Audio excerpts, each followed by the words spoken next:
அவை அறிதல். அவை அறிந்து ஆராய்ந்து சொல்லுக. சொல்லின் தொகை அறிந்த தூய்மையவர். சொற்களின் தொகுதி அறிந்த தூய்மை உடையவர். அவைக்களத்தின் தன்மை அறிந்து ஏற்ற சொற்களை ஆராய்ந்து சொல்ல வேண்டும். இடை தெரிந்து நன்கு உணர்ந்து சொல்லுக. சொல்லின் நடை தெரிந்த நன்மையவர். சொற்களின் நடையை ஆராய்ந்த நன்மை உடையவர். அவையின் செவ்வியை ஆராய்ந்து நன்றாக உணர்ந்து சொல்ல வேண்டும். அவை அறியார் சொல்லல் மேற்கொள்பவர். சொல்லின் வகை அறியார் வல்லதூம் இல். அவையின் தன்மை அறியாமல் சொல்லுதலை மேற்கொள்கின்றவர் சொற்களின் வகை அறியாதவரே. அவர் சொல்ல வல்லதும் இல்லை. ஒளியார்மும் ஒள்ளியர் ஆதல். வெளியார்மும் வான் சுதை வண்ணம் கொளல். அறிவில் சிறந்தவரின் முன் தாமும் அறிவில் சிறந்தவராய் பேச வேண்டும். அறிவு இல்லாதவர் முன் தாமும் வெண் சுண்ணம் போல் அறிவு இல்லாதவராய் இருக்க வேண்டும்.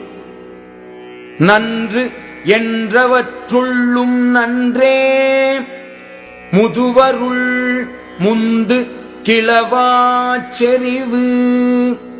அறிவு மிகுந்தவரிடையே முந்திச் சென்று பேசாத அடக்கம் ஒருவனுக்கு நன்மை என்று சொல்லப்பட்டவை எல்லாவற்றிலும் நல்லது. ஆற்றின் நிலை தளர்ந்தற்றே. வியன்புலம் ஏற்று உணர்வார் முன்னர் இழுக்கு.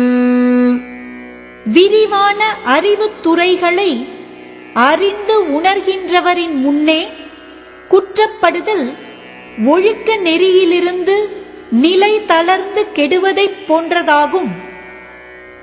கற்று அறிந்தார் கல்வி விளங்கும். கசடு அற சொல் தெரிதல் வல்லார் அகத்து.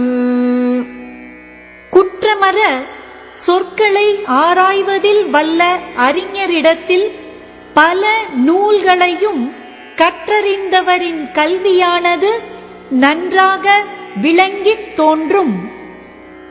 உணர்வது உடையார் முன் சொல்லல். வளர்வதன் பாத்தியுள் நீர் சொரிந்தற்று. தாமே உணர்கின்ற தன்மை உடையவரின் முன் கற்றவர் பேசுதல் தானே வளரும் பயிருள்ள பாத்தியில் நீரைச் சொரிந்தார் போன்றது. புல் அவையுள் பொச்சாந்தும் சொல்லற்க. நல் அவையுள் நன்கு செலச் சொல்லுவார். நல்ல அறிஞரின் அவையில் நல்ல பொருளை மனத்தில் பதியுமாறு சொல்ல வல்லவர். அறிவு இல்லாதவரின் கூட்டத்தில் மறந்தும் பேசக்கூடாது. அங்கணத்துள் உக்க அமிழ்து அற்றால் தம் கணத்தர் அல்லார் முன் கோட்டி கொளல். தம் இனத்தவர் அல்லாதவரின் கூட்டத்தின் முன் ஒரு பொருள் பற்றி பேசுதல் தூய்மை இல்லாத முற்றத்தில் சிந்திய அமிழ்தம் போன்ற